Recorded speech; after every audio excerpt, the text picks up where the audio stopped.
2047ஆம் ஆண்டில் வளர்ச்சியடைந்த இந்தியா என்ற இலக்கை அடைவதற்கான பணிகளை மாணவர்கள்தான் முன்னெடுத்து செல்ல வேண்டும் என்று மத்திய தகவல் ஒலிபரப்பு மற்றும் நாடாளுமன்ற விவகாரங்கள் துறை அமைச்சர் எல் முருகன் தெரிவித்தார்.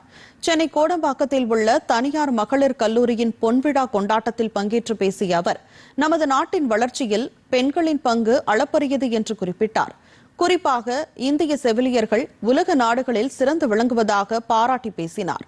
மேலும் அனைத்து துறைகளிலும் பெண்கள் வளர்ச்சியடைய வேண்டும் என்பதற்காகவே தேசிய ராணுவ அகாடமியில் மகளிருக்கான சேர்க்கை, அரசியலில் பெண்கள் முன்னேற்றத்திற்காக 33% இடஒதுக்கீடு ஆகியவற்றை மத்திய அரசு கொண்டு வந்திருப்பதாக தெரிவித்தார்.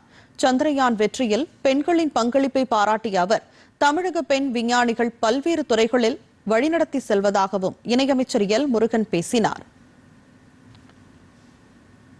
33% இடஒதுக்கீடு சட்டமன்ற பாராளுமன்றத்தில் 33% இடஒதுக்கீடை நாம் சட்டமாக ஏற்றிருக்கின்றோம். எல்லாரும் பயந்தாங்க, ஐயோ யாராவது ஓட்டு போட மாட்டாங்களோ, ஓட்டுக்காக இந்த சட்டங்கள் எல்லாம் நிறைவேற்றாமல் இருந்தார்கள்.